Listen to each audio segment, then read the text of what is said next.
Hey everybody, I'm your host, Robbie Straczynski, and thanks so much for joining us on episode number 55 of CardsChat, the friendliest poker podcast in town. Today's guest can truly be described as a man of the people, which can be extremely rare in the poker world, especially from someone in his type of position.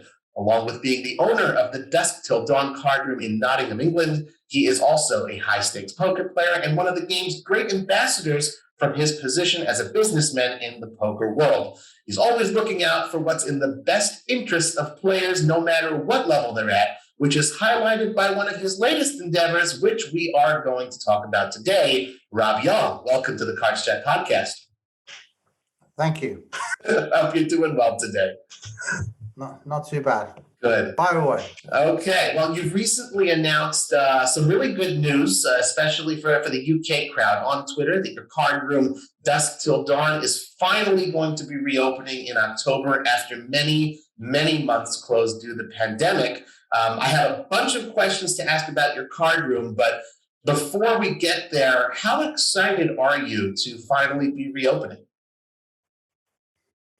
Honestly, no, I'm not excited really. Really?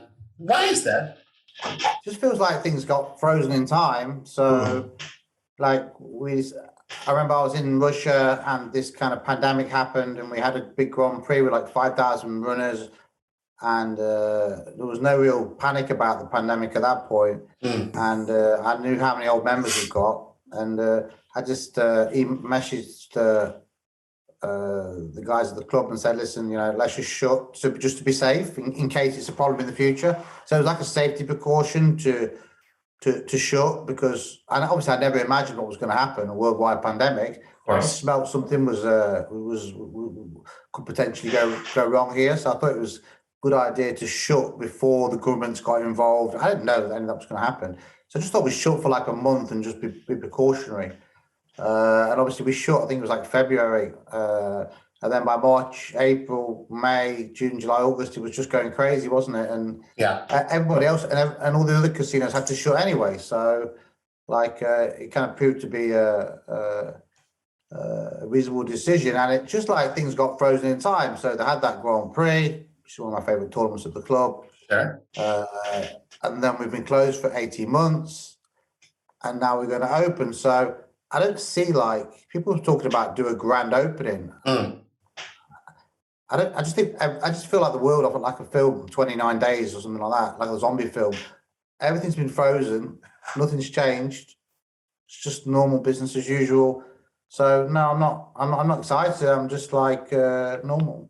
Well, that's interesting. I mean, you say nothing's changed, but you did also share some kind of disheartening videos. There was a little bit of vandalism there at the time.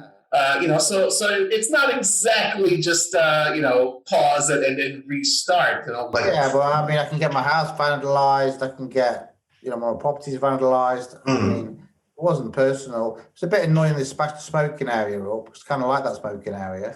But, yeah, we had some travellers park on the car park and break into the place and try to smash the food machines up and get money. And I don't understand how people thought there was going to be a lot of money in there. But it wasn't like personal. It was just it was just remind me of the zombie apocalypse when people go a bit crazy during the pandemic. Right. But yeah, I also wanted to make sure I was mindful that all the casinos were opening. Casinos opened halfway through the pandemic. Sure. Casinos opened straight away after the government allowed them to. And I was also mindful that I needed to keep some sort of communication about Dusk Till Dawn with the members, just to let them know I'd not forgot about it. And right. Still kind of okay. So, I don't really want to post something boring. So if I post the smoky area smashed, the someone's graffiti to front, it's a bit more realistic, isn't it? And sure. And share. I always think that. I'm not really a big person on social media in terms of I don't spend a lot of time on there apart from Twitter. Okay. This is the only one I use. I've never been on Facebook. I think my PA set an Instagram account up, but I've never logged into it. Okay. So it's just really I only use Twitter, and you know, from my point of view, it's a good way of communicating with the customer, and it's been really, really handy. So Yeah. we're just like posting like updates, really. Like there's a lot of people going on to customer support and emailing in and saying what's going on, and I was just trying to set, okay, this has happened, that's happened, but just chill out and we'll see what happens. Right. Well, we'll definitely talk more about your direct engagement with customers and social media a little bit later. But you mentioned members, and I know a lot of folks in America don't necessarily know this whole idea of members. You just walk in a casino and play poker. So what can you explain what you mean by members of Dusk Till Dawn for those who are unfamiliar? Well, we don't have a walking policy, Dusk Till Dawn, so it's the same in the UK. Anyone can walk into a casino. Okay. But from the very start, we chose to have a members KYC policy. So we chose to have driving license ID. The reason for that was nothing apart from safety. I wanted to make sure that every person that came through the doors, we knew who they were. And I feel that's enhanced the good behaviour that we've had at Dusk Till Dawn over the last, God knows how long, 15 years, is it? Yeah. So that's what a member is basically. It's if you actually physically have to join, and obviously we can say we don't want you as a member, we can suspend you, or we can bar you. Interesting. So there's no, you can't just walk in off the street like you can in a lot of casinos. We got it. You can walk off the street as well. I think it's a good environment better to have less customers and have a more safer and secure environment and know your customer than not have that as a control. Right. It's obviously a very highly revered destination, and I'm sure that ambiance contributes to it. It's unique, again, for those who haven't necessarily been there. I know I haven't been there yet, and I hope to get there. Once travel opens up properly. You decided to locate it in Nottingham, which is 130 miles away from London. I'm wondering why you chose Nottingham specifically, and if you consider, also just the two-parter. Do you also consider the London poker rooms to be competition of sorts, or is that something different? No, there's a story that goes round about myself and Nick, one of my best friends, went to the local casino in Nottingham. We were 10 minutes late. They wouldn't let us in. So Nick said, well, we just open our own poker club. Well, obviously, we wasn't going to open one in London. We were going to open one in Nottingham. So we did it in Nottingham. So that's the only reason. It's in Nottingham. And, interesting. It's done for because we like going there and we like to see our friends there. And we like to do stuff we're interested in. We don't really want to go down the motorway for 2.5 hours and do it there. So got it. It's actually worked out okay, because if you actually look at the attendances for, say, you take a common event like UKIPT, WSOP, WPT, where you can measure that have been in London. GPS. When we did the GPS Genting Poker Series at Dusk Till Dawn, we got more runners than any Genting venue. Wow. When we did the UKIPT, we got more runners than any other stop. When we hold the record for every single event, basically. WPT, more runners. I think we still hold the record for WPT event in the club. Maybe Barcelona beat it. I can't remember, but we ran Barcelona with WPT anyway, so people say say about the location, but it's smack back in the middle of the country. You see, it's 10 minutes from one airport and 40 minutes from another. So I would actually say that inadvertently, with the location, we actually got pretty lucky that we were the central of all the motorway networks in the UK. Very easy to get to from all sides of the country, and very close to two major airports, East Midlands and Birmingham, which are straight into all the European cities. Right. So, interestingly enough, I think that Dusk Till Dawn gets more footfall, more runners than it would if it was in London. I think it'd get more regular cash game business in London, but I don't think it would get the same tournament footfall. Right. Go figure. Also, if there's that old saying, if you build it, they will come. You didn't just build like a five table room. You built,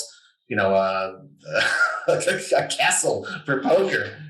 It's like over 50 tables, 60 tables do you have, something like that? No, we have 50 tables. We've always had 50 tables. We've got room for more. We took the casino tables out just before COVID, actually. So we could have, I think we had 70 in there at some point, but I think we had 160 tables where we put the extensions on the side with the marquees. Right. 200 maybe, when we did the Grand Prix. So it can scale up. But effectively, I mean, the appeal of Dusk Till Dawn is because it was the first, it was the first effort to really focus on a dedicated poker offering.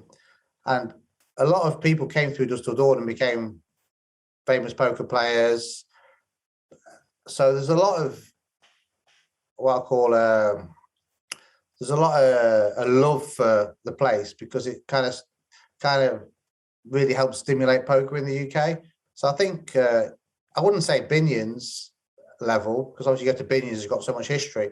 But I would say in the UK, because it's got so much history, people feel comfortable there compared to going into maybe another venue where it's a little bit more frosty. So Got it. It's not the area, or I mean, I cringe. My friends from Vegas want to come over and play, and I'm like, guys, it's not, it's just a poker room, I'll meet you in London. I mean, like the Triton said, let's do Triton at Dusk Till Dawn. And I was like, no, it's £1 million buy-in. We have to do it in London. So sometimes I actually turn away business because I cringe a little bit that it's, it's not up to the standards that the brand exceeds. It should be something more grander. But in reality, it's just 50 tables, square box, and, pretty nice, quite well designed in terms of the Colosseum type where the tables are. Right, the levels, sure. But yeah, I think it's the appeal and the mystique of so much history in the place. I mean, guys like Sam Trickett started off playing 50-cent cash games there. Jake Cody. I mean, you can just name so many poker players that came out of Dusk Till Dawn. Michael Zhang, one of the highest stakes guys around at the moment. He started off playing £25 tournaments when he was at university in Nottingham. Wow. I mean, there's just so many top players that have come out of Dusk Till Dawn. I just think it's got that history and that kind of appeal to it that people like to go. I mean, we had so many high roller tournaments there. So many people flying from all over the country, all over the world there. And I'm like, really? You come all the way from Nottingham or to Nottingham, and I'm like sometimes flabbergasted. People from Vegas coming over to play at Dusk Till Dawn. I'm like, why? But for some reason, people just kind of like it. I can tell you again, like I've always wanted to go, and the way you're describing it, like it makes me want to go even more. I mean, like it really does seem to have something special about it, and I know, like you said, it's attracting these huge tournaments. It's by far the biggest in the UK. You attract Party Poker, you attract the WPT, for example. I mean, those are names I always know that are associated with Dusk Till Dawn. I'm wondering if perhaps you could explain or explore a little bit your personal relationship with Party Poker WPT and Dusk Till Dawn's relationship with those two brands. Yeah, well, it's quite a complex relationship I have with all the poker world. I mean, WPT I've worked with for donkeys and donkeys years. I wanted an EPT at Dusk Till Dawn, and then a friend of mine, Neil Barrett, he always wanted to have a WPT UK at Dusk Till Dawn, and I always said no, I don't want to. I want to have an EPT, and then it became evident. I think PokerStars got taken over by Amaya, and there was just no chance I was ever going to get an EPT at Dusk Till Dawn. Actually, they rebranded it to PokerStars Championship. But at that point, I said, okay, let's do a WPT. We broke the record for a WPT in Europe. First time we did it. And that relationship with WPT really started. I had a relationship before, but relationship was a business relationship. Probably started from there. Adam Pliska's a friend of mine. Hamont's very nice. Sure. Person I go back a long way with. Very special people. I'd say I've got really close links with WPT. And it was actually Party Poker were sponsored WPT. I didn't really know Party Poker, apart from the fact I used to play on the site when I was a kid, when I was younger. Wow.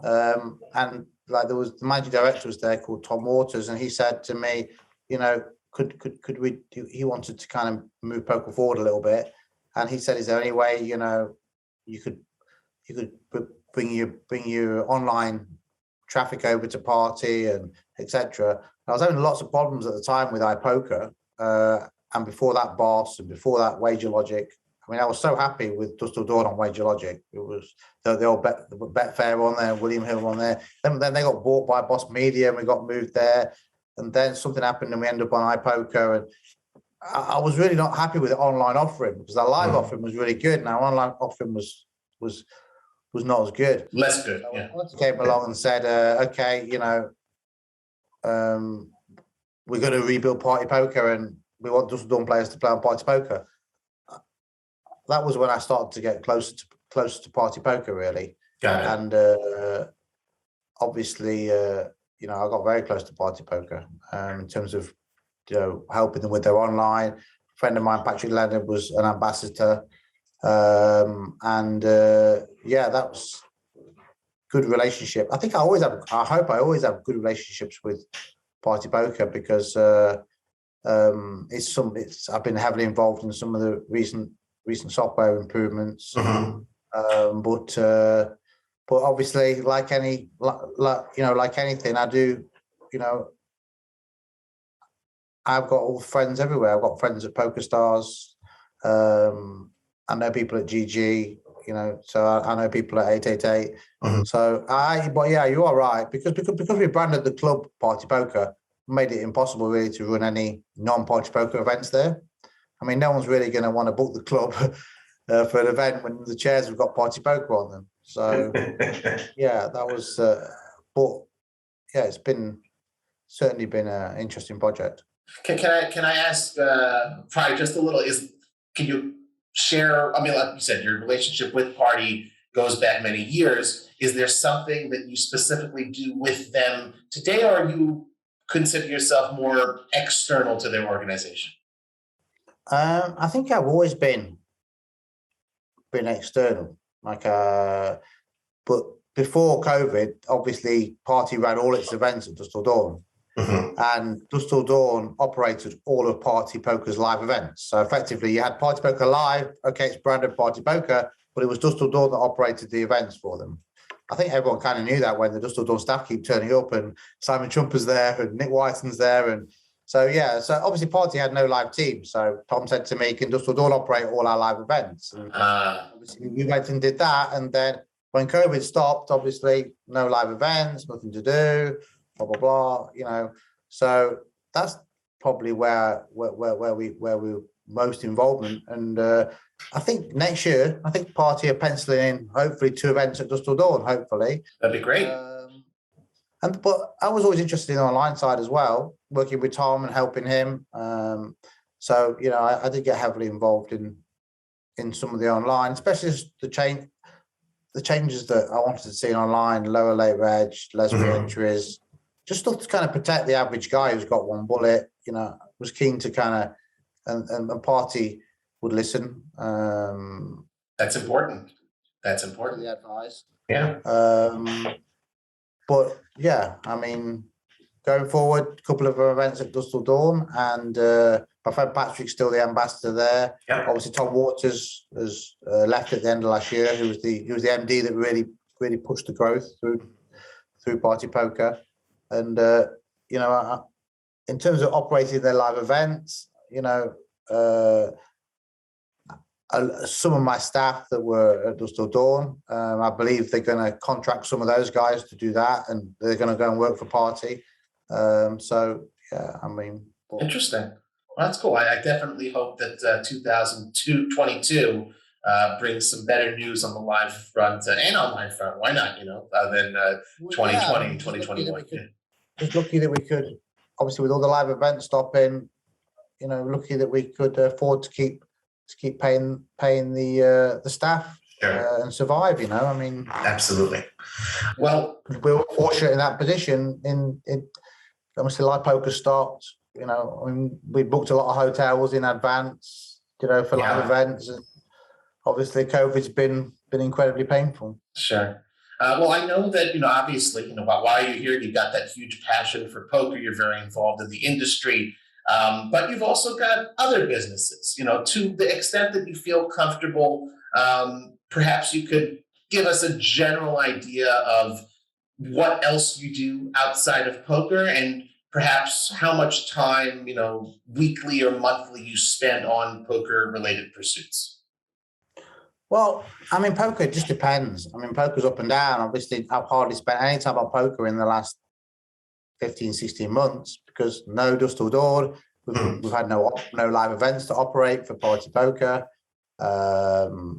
Obviously, on Party, a lot of changes have been made. A lot of countries have been closed. Yeah. So it's been there's not been a lot of projects on Party that you can really help with. Source of funds in the UK, that's happened. So there's been a lot of restrictions put on online gaming over the last 15, 16 months. Sure. Maybe COVID made regulators kind of look at that and say, we don't want people gambling at home.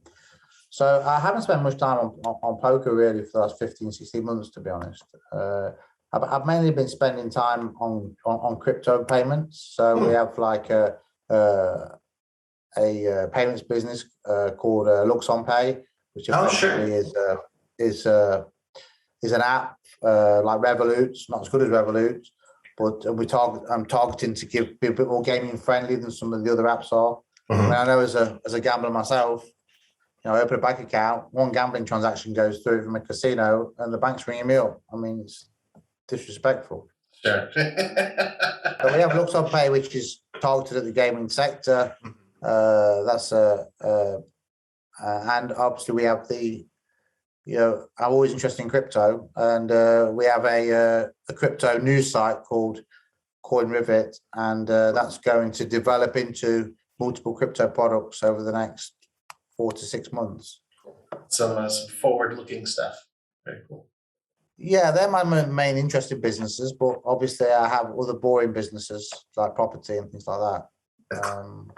But in terms of gaming, crypto. I like crypto payments and gaming. I don't think you're alone in that. I think there's quite a lot of people. Kind of interesting, Yeah.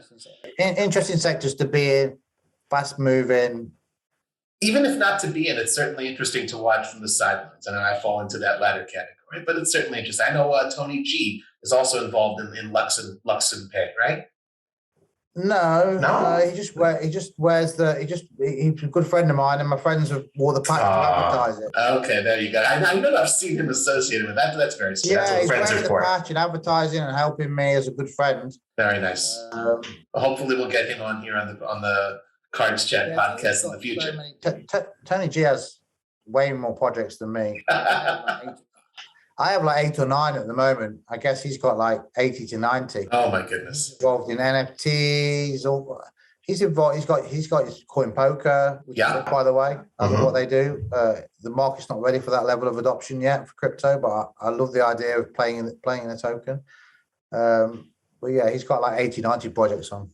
I think I've maybe got 12 projects at the moment. Cool. Well, you mentioned that you're really only on Twitter lately, but I remember years back, when I knew, before, Rob Yong. I knew you were still Rob Yong, but you used to maintain a pretty detailed blog, and I really enjoyed reading it. And that same ethos, still comes through today from the blog, and also now is that.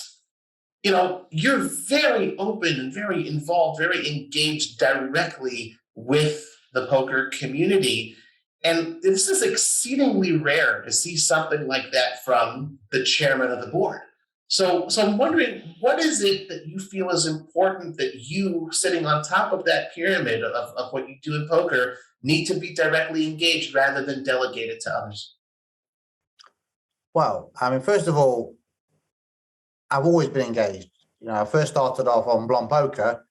I had a blog on Blonde Poker. Obviously, forums got taken over by other different ways. That's back to 2007. So I used to have a regular update on Blonde Poker, maybe 2005. So I've been regularly engaged with players for 2005, 16 years. So it's not something new. Yeah. And as things have changed, then I had a Party Poker blog. I had a Dusk Till Dawn blog. Mm-hmm. And then social media seems to have taken over now in terms of where you would communicate with people. So, and Twitter seems quick and easy to use. So the whole thing's just migrated kind of Right. to Twitter, Mm-hmm. but it's the same shit basically. Yeah, I get it. Shit or not shit, it's the same stuff that I've been doing in 2005. Yeah. And answer your question, poker players are really smart. So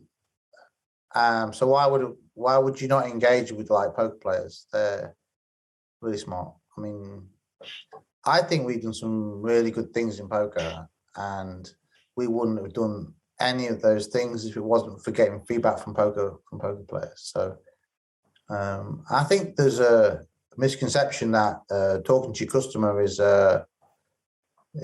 risky. I don't think so. I think if you talk to your customer regularly, when you really make a balls up, they kind of forgive you. I think it's risky not to talk to your customer, make a balls up. You know? I mean, we made some real balls up. I remember one time on Party Poker, we had $1 million tournament, and we had two running at the same time. The software created two, and half the people in one and half the people in the other. And people forgave that, and I think poker players have got really good ideas. I think like 0.0001% of them are trolls. I think they care. I think I'm the opposite of like what everyone else thinks. Banks and big companies and financial institutions and accountants, that they all think poker players are degenerate gamblers. I think poker players are some of the smartest people out there, and they can come up with really good ideas. For me, it's a no-brainer. Talking to poker players. I mean, I've had sometimes on Twitter, one guy just put a suggestion in. He's got 3 followers. And I go, God, I never thought of that. I'm going to do that. Thanks, mate. So like, I think 2 things. First of all, I think you should respect your customers. So you should keep in touch with them. And I think the second of all, your customers can definitely give you good suggestions, good feedback. And when you really do balls up, they kind of know you. So they're not going to like hang you. So I think it's a good thing. I mean, I have no problems. I don't think in 15, 17 years of engaging with the customers, Blog Poker Forum to Twitter now, I can't remember like a bad situation that I've ever had. Like, And that's not bragging. That's just real. That's the truth. When you're that open, it's an amazing answer. You're absolutely right. I can't remember. Everyone say like, "Oh, you can't do this. You can't say that." Oh, it's a bit risky speaking to the customers. Like, but I've never had anything bad happen in 17 years of speaking to 17 years of speaking to customers. So, I mean, that's a pretty decent sample to me. So, I mean, obviously you're asking the question, but I'm actually reversing it to you and saying it's a stupid question. Okay. That's fair. I will accept that, because that answer is just absolutely brilliant. Thank you. And then again, I'll just say, unfortunately, that's exceedingly rare. And I think perhaps more people should follow your example. That's a brilliant answer. Before we get into your playing of poker, you mentioned Simon Trumper. I know that's a name that's closely associated with yours, and Dusk Till Dawn. Who's Simon Trumper? What does he do? What's his deal? Well, he's not been doing much for the last 18 months. Just been coming to the office, having a cup of coffee, relaxing. I mean, no one's been doing much, Okay. Every month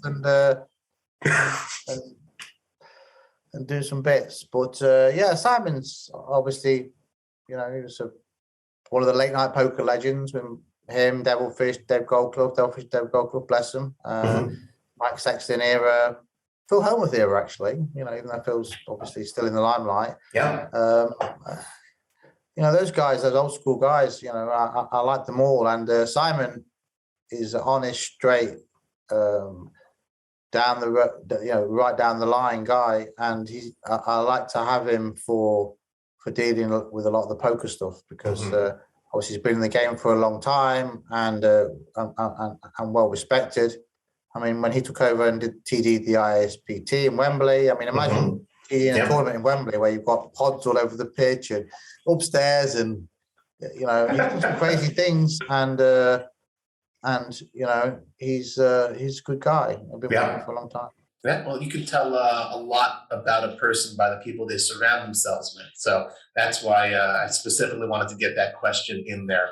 All right. Well, many members of the poker community and the cards chat community specifically, we've seen you playing poker in some very high roller events, nosebleed cash games, folks like Sam Trickett, Tom Dwan, Leon Zuckernick, Paul Flaw, Tony G. Before we talk about the high roller stuff, though, let's talk a little about your early days, because it's not unlike, to the best of my understanding, recollection, it's not unlike many recreational poker players. Well, I mean, I'll be honest with you, the stakes have gone up as crypto's gone up. Okay. So, the biggest game, I remember playing the biggest game that was around at the time in St. Martin 10 years ago with Patrick Antonius. Maybe it was 12, 13 years ago. We were in St. Martin and we were playing 5,100 PLO. And that was a huge game. That was a huge game. Maybe 12, 13 years ago. And there was people watching, and there was Johnny Lodden there, Patrick Antonius, me, a few other guys. And we were playing 5,100 PLO, and that was the biggest game. So the stakes now have got nosebleed, but in reality, I think people have just got richer and made more money, so the stakes have gone up to mean something to them. Huh, so, that's interesting. I mean, people talk. Yeah, I know. I mean, I know people that were playing like I remember on Betfair where the biggest online game was 2.5. Wow. $2, $5. Yeah. I remember when they put 5.10 in. This is a long time ago. I've been playing poker for a long time. 5.10, 5.10's a bit big. Then they put 10.20 in. Oh, they're going to ruin the ecology now. They put 10.20 in. Then they put 25.50 in. Oh my God. And now everyone that's watching now is used to seeing these nosebleeds. Yeah. But when I used to play 15 years ago, we used to think 25.50 was nosebleed. Wow. It's just like a house 15 years ago cost $100K and now it's $1 million, That is interesting. So these stakes have exponentially multiplied, and you'll probably see that in tournaments. Yeah. Do you remember when a high roller used to be like a 2K buy-in? Yeah. Some of them still are on some tours, yeah. We just did an event in Sochi, $250,000 buy-in for the main event. Sure. So it's the event that I did with Paul Poirier and Richard Yong, £1 million buy-in event. Yeah, that's insane. Also, all the stakes in poker have just gone through the roof, with same as the stocks, same as crypto, same as house prices. Interesting. And so I think a lot of the businessmen have made money in other areas, and obviously the pros a pro will play any stake because they can just get staked as long as they're plus EV. Sure. So the stake doesn't really matter to the pro. Like a pro can get staked to £1 million tournament if it's plus EV for him. People just like buying equity. So just saying your question there, talking about starting off and the stakes growing higher, and I'm playing high stakes now. There were kind of high stakes in those days for us. Interesting. So you're saying it was like this decision to jump into those nosebleed games. That was just a function of the money meaning something to you. No, they were just the same games that were 25.50 10 years ago. They're now 500, 1,000. Yeah. Nothing's changed. Huh. That's very interesting. A few players have changed, but it's the same guys are playing. There's a few new players in there, but the games, the biggest games in the world are the biggest games in the world. They're just higher blinds now. Sure. So is there? I'm just wondering, is there sort of an amount of money? I don't need to pin a figure in it. Is there an amount of money that makes you nervous, or you always consider yourself to sort of play within your means, or is it perhaps something that throws you off your game is more, fear of a particular player or competitor? Or does that not exist for you? I played in a game once where I felt uncomfortable, and that was they were playing. It was a 5,000, 10,000 PLO game, and then the straddles went in, and I felt uncomfortable in that game. Yeah, but the problem is you can't really can't really get up. You kind of credibility wise. But yeah, I played in some big games. But there's no Probably one where I thought that if someone loses a big amount here, could be a problem. People paying up. I mean, that's obviously one of the problems you got in these these high stakes games is that if someone's guaranteeing the game and the game gets too big, then the guy who's guaranteeing the game says it's not for me, and then you have to make a choice whether to play on. So So there's no class of player or particular player who sits down and you're like, it doesn't really happen. Interesting. No, but I'm a businessman, so I play anyone, Right. Okay. That's what businessmen do, isn't it? Businessmen, VIPs or whales or whatever you want to call my category of player. I'm the fish that the pros want to play against. So if I wouldn't play against the pros, then that wouldn't work, would it? Well, I've seen you make some pretty good plays in some clips. I wouldn't go so far as to say fish. I'm happy to play like table of 7 pros myself, 6 pros myself. No problem at all. I know a lot of the businessmen aren't. So you play for what reason then? What sort of emotion are you hoping to experience when you sit down at a poker table? I play. It takes my mind off things, to be honest with you. When I'm playing poker and chatting at the poker table, kind of takes my mind off like personal stuff and business stuff, and the time goes quick. Like I just played at the Merit. We played like 200, 400. It was just PLO, I think. It's in Northern Cyprus, yeah. Trying to reach, yeah. And I was playing me, Tony G, Paul, Leon turned up, a couple of other guys, and chatting away. The cards are happening. We started at 2:00 and we played till 11, went for dinner, continued till 3 a.m. So we played for, effectively, it was a 13-hour session, but it felt like 2 hours. I think for me, yeah, definitely relaxation for me, yeah. And also, a lot of business gets done at the poker table. A lot of talks, a lot of chats. I mean, there's some really, really good people. It was good. I just went to Andrew Robel's wedding in London and saw Eddie, Bobby, all the guys that play the big games in LA and America, and it's just good to bump into those guys, Sean Dempsey, those sorts of people, and just real good guys at the high stakes scene that you want to hang around with. I mean, why would you not want to hang around with people who are like super successful in one field and you can talk to them and sometimes it's just interesting. Like I love playing with Kevin Hart, the comedian. I don't ask you about his films and obviously he's an actor as well. I don't say, Kevin, how's your latest film, things like that. We just chat about anything. Right. Kind of like the golf course in a way. I play poker with Bruno Mars and people like that, and you just get to. It's just interesting. So why would I not want to do that? And it takes my mind off the other problems that happen day to day, like the world shutting down for 2 years. I feel very relaxed at the poker table. I don't want to play stakes that I wouldn't feel relaxed at.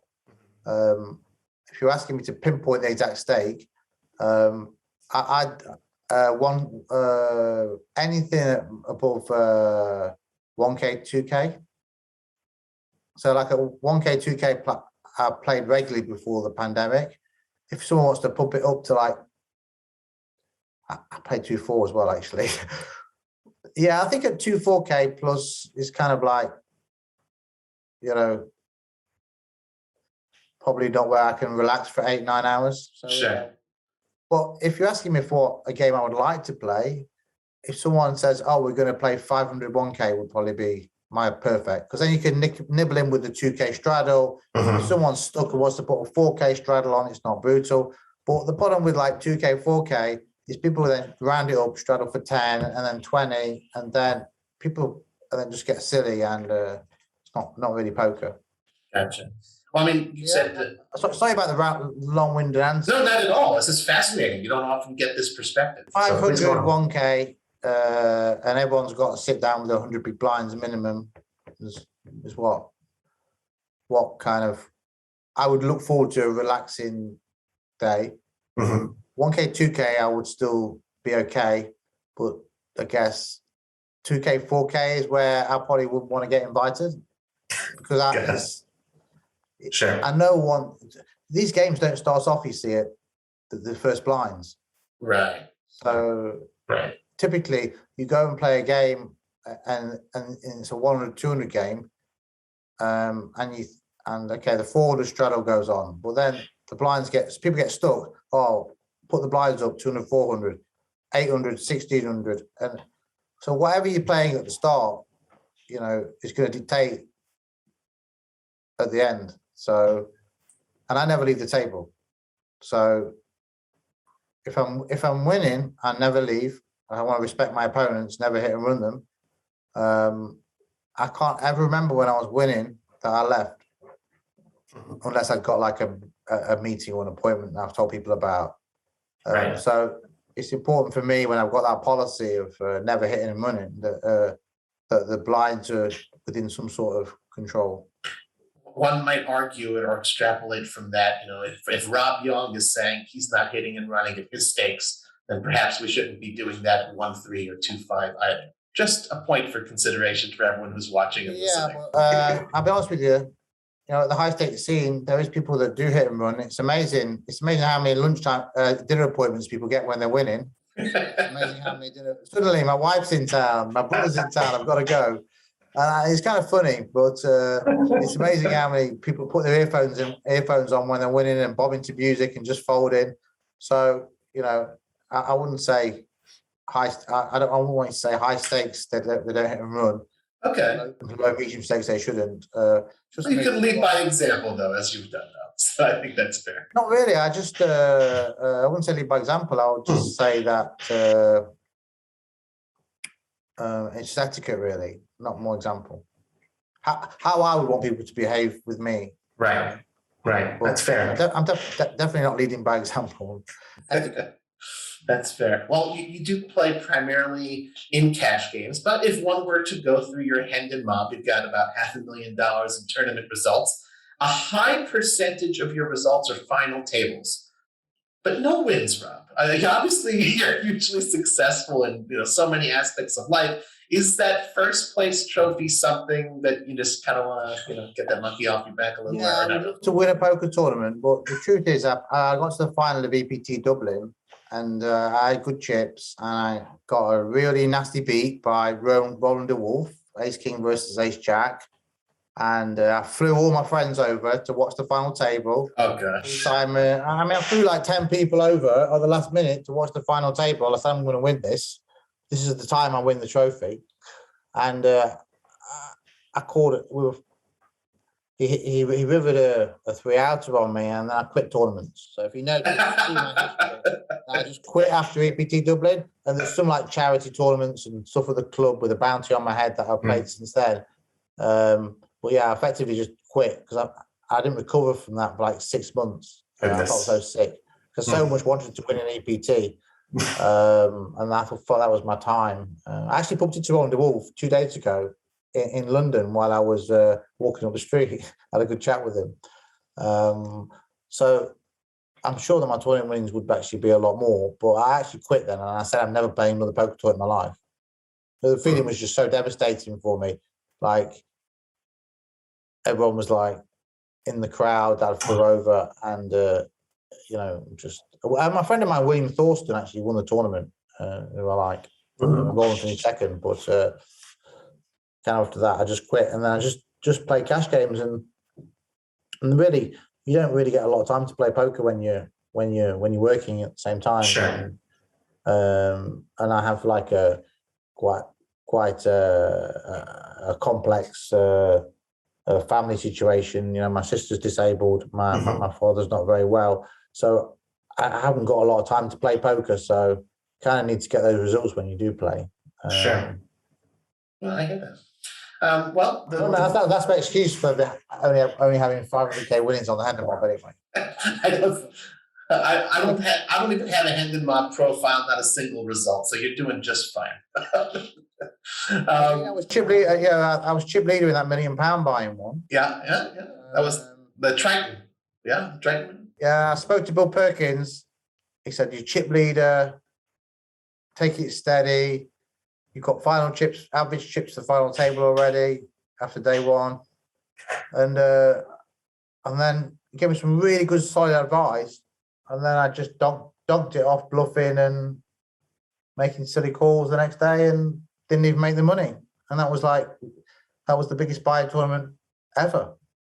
So at least a good amount went to charity, though. So that's a good thing for the Triton. Yeah, but buying tournament, and I had quite a few pieces of people as well. I mean, didn't go too well that tournament. Well, never mind. One thing we'd be remiss not to talk about. Last subject I want to get to before we get to the community questions is your players initiative. It's obviously got a lot of attention, a lot of discussion and buzz going on. You were active on Twitter. You tweeted this poll about this potential sort of like a poker union or association or something like that. That would be regulators, and you would be lobbying the regulators, operators, and promote the game. You tweeted out a video, including how you would be yourself, ponying up, $1.2 million to, help fund this initiative. Let's not hear it from me, though. Let's give you the floor, and maybe you could talk a little bit what exactly you foresee or would hope for with this initiative. Well, I mean, I've spoken about this before, not to lots of people. There should be some sort of central coordinated voice where to basically lobby on issues that everyone agrees with. And that's the key point, everyone agrees with. I don't think anyone in the world doesn't agree that all American states should be able to play with each other, and Americans should be able to play poker with UK people. I mean, who could ever disagree with that? I don't think anyone agrees that cheats are good for poker. So on the common issues, I think having a common voice, I think, is important. I think on the issues where people are divided, I don't think it's possible to have one common voice. So I've been talking about 5 or 6 years to people about this, and I always kind of hope someone kind of sensible, respected, and kind of straight-laced, like a Phil Gelfand type guy would step up and do something. Different people have said this guy's going to do it, this guy's going to do it, but it kind of never happens. That I think people kind of thinking like, let's up a poker union and boycott the sites and get our own way on rake. I mean, that's not necessarily great for the overall ecology of poker. And then some people on the other pole, let's try and make real differences in poker, promote the game well, and less of a union, more of a lobby. And I think because people no one could decide where they want to go, and a hybrid won't work, in my opinion. It's just never happened. So this 5.3% kind of tax to the table, where a German player deposits $1,000 on the table, doesn't put their hand in, they take $53 away from them. It's like, I just think to myself, no regulator in the world probably wants that to happen, because effectively they don't want to collect any tax because no one's going to play. Right. And there's been a number of things like that, a little bit like the Swedish players, friends of mine in Sweden who can't get cash back and rate back anymore. Italy, the Italian streamers can't stream poker like it's some sort of crime because you're not allowed to advertise poker. So I just think there's some really fundamental errors that have been made that anyone with one brain cell could say this is a bad idea for regulators, a bad idea for customers, a bad idea for operators. And I guess I just tweeted out that poll just to say, we know these stupid things are happening. Does anyone care? Does anyone think it's even worth having a go at? And I expected like 80% of people just to say, no, it's a waste of time. You can't get anything going. And then that was the end of it for me. But then I was in the office chatting to Rachel Hennigan and a couple of other people. And they were saying, no one's ever going to set it up unless you start it. I said, well, it's not something that I would want to be doing long term because you got other stuff to do. You're a busy guy. Yeah, I can't, that as well. But also, I do think these things have to have a bit of a structure, like a bit of a committee, a board, and delegation. And whereas I'm a entrepreneur, project here, project, I wouldn't say I'm a dictator, but I like to make decisions quick, and I like to be the guy that makes the decisions. That's sure. I don't fit into this type of organisation. Mm-hmm. I'm not the guy to sit opposite a regulator and negotiate with him. Mm-hmm. After 5 minutes, I've been pulling my hair out. So I wouldn't say I'm the right person to be involved in an organisation like that on an ongoing basis. But chatting to some of the guys in the office, possibly I'm the right person to start it up, get it set up, basics, website, social media, get 250, 500,000 members. So at least it's got some sort of credibility. So it's not like a Mickey Mouse small thing. Maybe I'm the guy that can speak to the operators. I know 888, Stars, GG, iPoker. I've worked with these guys for 15 years. Yeah. Different advisors. Maybe the guy can speak to them. And maybe I'm definitely probably the guy that can speak to the casinos, the live casinos. I've done events at almost every casino, almost every poker room in the world. And I get on with everybody. So maybe I could bring everybody together, the media, the media I've always had a really good relationship with all the media. I haven't done a lot of media myself, but I've had good relationships with them in terms of meet them at a poker event, how you getting on, blah, blah, blah, out for some drinks. Kind of know most people in the media. Streamers, influencers, dealing staff, floor staff, TDs. So at some point, that's 15, 17 years, kind of bumped into everybody almost. Yeah. So maybe I'm the guy that could kind of set it up and get things together and get it credible. So maybe it's not such a bad idea. So then I guess I thought to myself, well, how much is it going to cost? You need to have like full-time staff, some people doing some administration, the website needs to work, all these other things that get set up, someone part-time, volunteers, please help me. These federations ringing up saying, please give me $2,000 for a banner on my website, and almost like spending their time firefighting rather than actually trying to produce something. So I thought, how much would it need? I don't know, a few staff, website, hosting, work on social. How much would it need to just continue so it doesn't go broke? So I said probably 20K a month. How long does it need to not go broke for? We have some security, 5 years, 5 times 12 times 20, 1.2 million.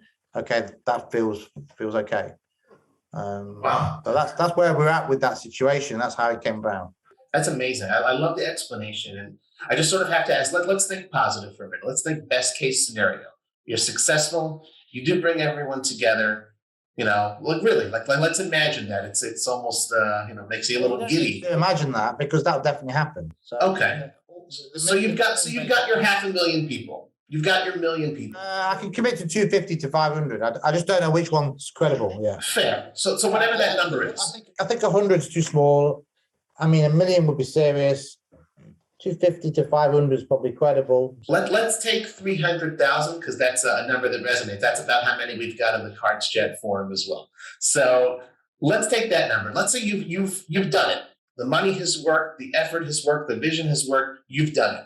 So to you, what would you hope?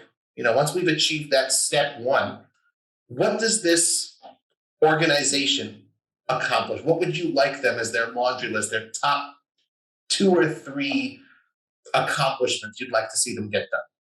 Work on the common interests of poker. So don't get involved in where it's 50-50. Like people were talking about WSOP vaccinations. We should have a union to talk to WSOP about that. I mean, half the people think the WSOP have made a bad decision. Half the people say they haven't. You can't lobby for that or be a union for that. Just work on the absolute things that everyone agrees with. So by everyone, 90% of the poker world agree with. Work on improving those things, and that's regulation. But There's also some, some security issues to do with bots and solvers and things like that.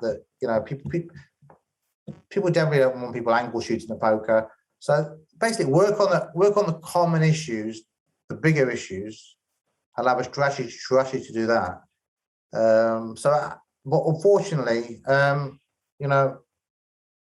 whether people can do that, I'm not sure. But what I want to do is give them the tools to do that.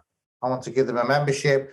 I want to give them a strategy for regulator. I have a particular strategy that I think would work better to influence regulators. I'd like to put that in place. So I'd like to have it like a turnkey solution for the poker community to come in, elect some people and try and see if they can do something.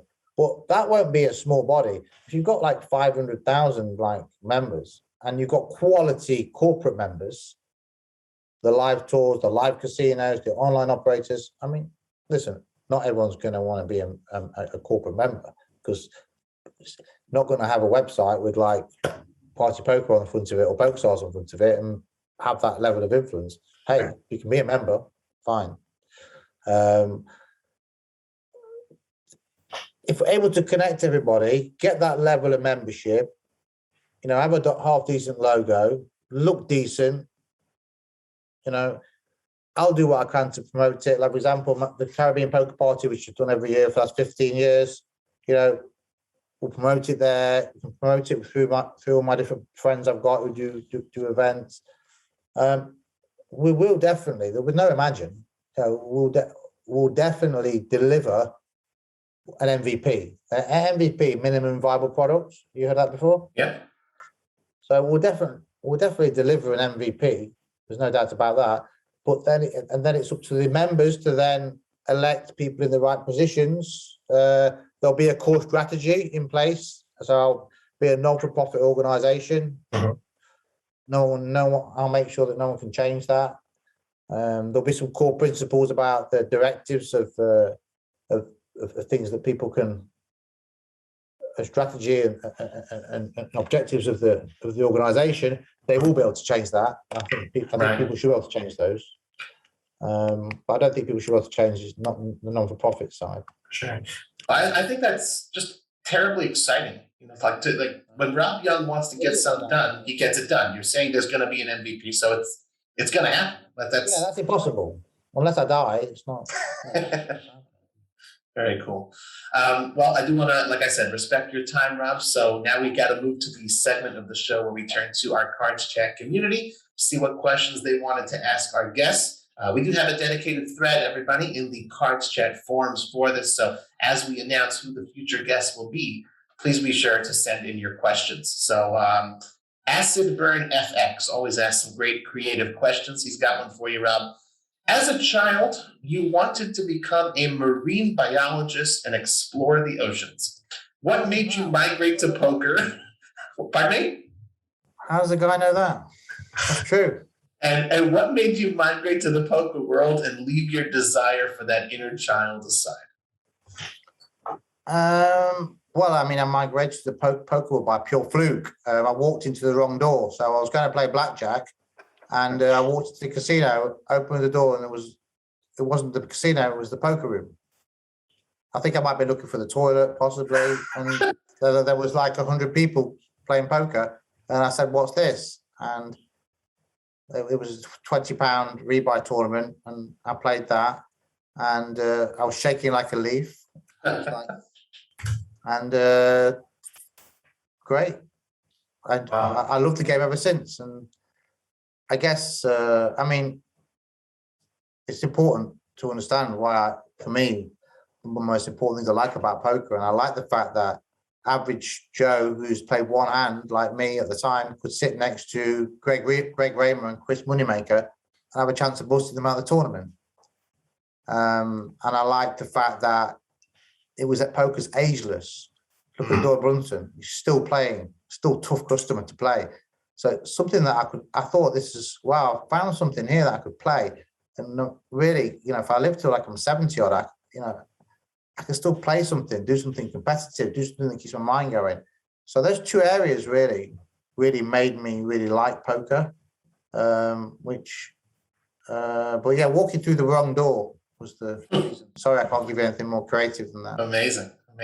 Oh, and you did mention Chris Moneymaker. That's episode 15, and Greg Raymer, episode 43. I always encourage folks to go back and listen to the older episodes we've got here on the Cards Chat podcast. One more from guys. the excellent people, wonderful people. Acid Burn FX had one more question for you before we went to the next person. Rob, if you had the chance to go back in time and change one thing, would you do it?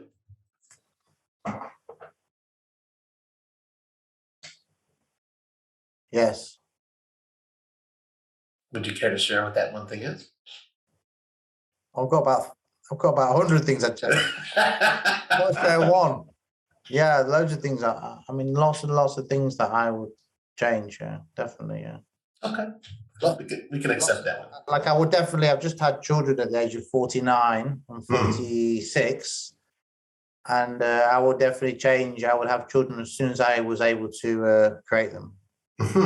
Interesting. I could spend more time with them. You know, so that's like a. But that's a big one. Probably my biggest change. I want to have children like as soon as possible. Fair. Our next community member, Antonis32123, has some questions for you. Okay. Have thus far with regard to your initiative, have other people in the poker industry, any particular pros or rooms or operators as of right now shown interest in joining this poker players union? Could you just share with us any names or people who we would possibly know that would be interested? Let's relax on this union thing because by a union, I mean the union of people coming together. I don't mean a union with pitchforks outside of. Right.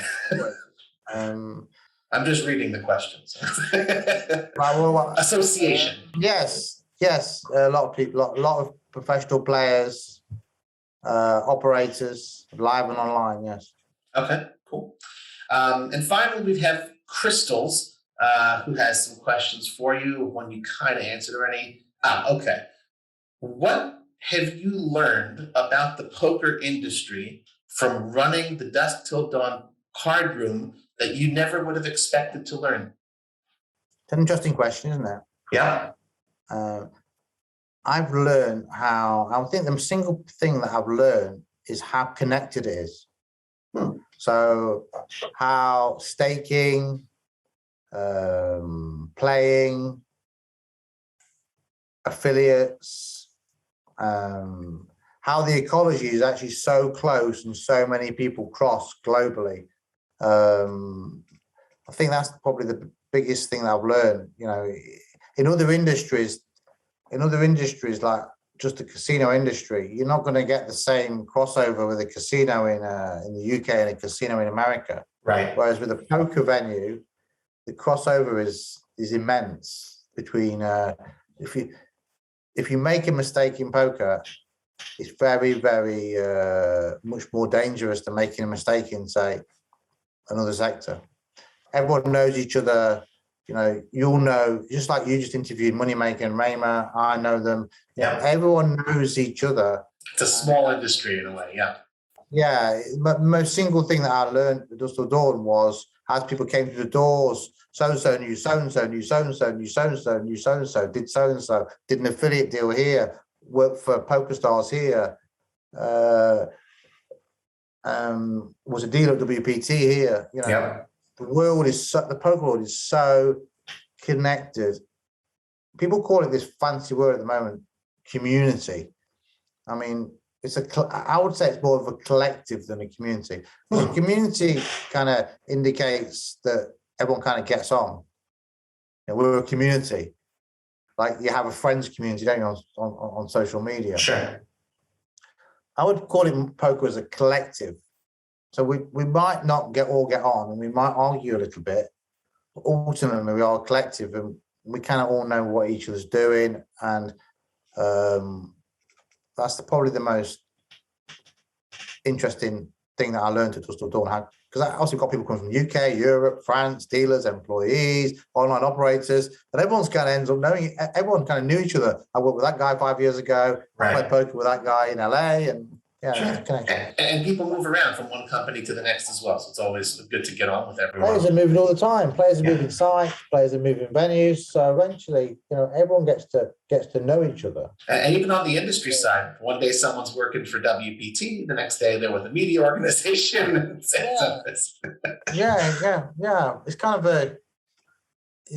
the word community gets used a lot. I think it's more collective. I love your.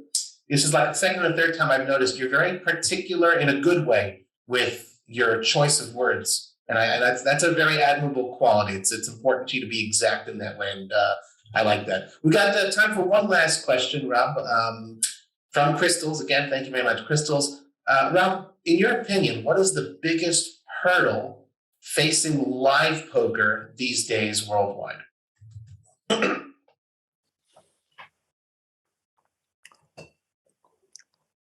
I would say the biggest hurdle, I don't think there are hurdles.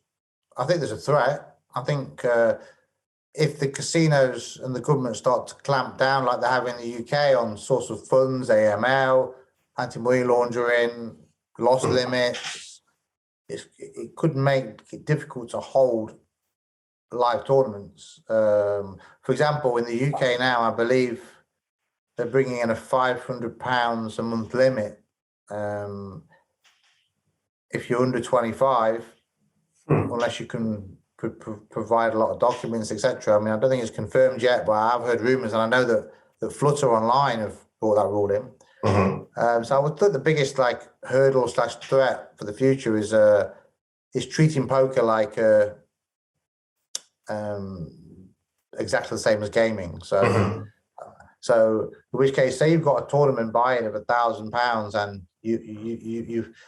you've sold out 70% of it yourself, and you're putting 300 in yourself.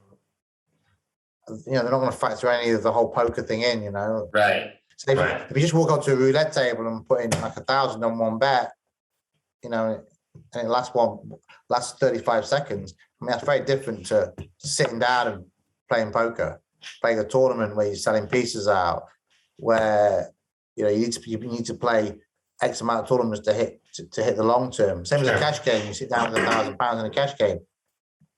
You're probably not going to lose that whole amount of money. You're not risking it.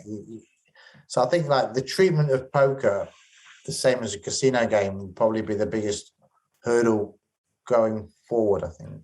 Interesting. And you mentioned at the top that you had removed all of the gaming tables from Dusk Till Dawn, so I think you've made your stance pretty clear. Yeah, after Jake Cody spun that roulette wheel. I don't know whether you heard about that, when Jake Cody came in and span his whole winnings on the roulette wheel against me after he won a high roller tournament. Wow. I did not hear about that. Yeah, there's some video had 11 million views about him coming in the casino and put in his high roller winnings, 44,000 on black. And when that happened, I decided to take the tables out. Gotcha. Okay. Interesting. I'm joking. That wasn't the reason. Some people think it was a big coincidence. That's fair. Well, thank you everybody who sent in questions for Rob Yong. And again, a friendly reminder to everyone in our CardsChat community. We'd love to see you submit your questions for our future podcast guests in the dedicated thread on the forums. Please be sure to give us a good review on iTunes and spread the word via your social media channels if you liked the show. Rob, before we let you go, is there anything else you'd like to tell the CardsChat community? No, I mean, there's some quite good questions there about what's happening at the moment. Obviously, hopefully poker's good. Live poker, I do believe, is going to be busy, and hopefully everybody is going to get back to as normal as possible. And I guess most people are kind of who've been reading the stuff I've been talking about the global poker, whatever. We haven't got a name yet. I hope they can feel secure that even though there's a lot of things to do, that definitely the minimum viable requirement will be delivered. Love it. Well, Rob, thank you again very, very much. And thank you all for tuning in to another episode of Cards Chat. I'm Robbie Straczynski. You can follow me on Twitter at CardPlayerLife. I wish you all a wonderful day.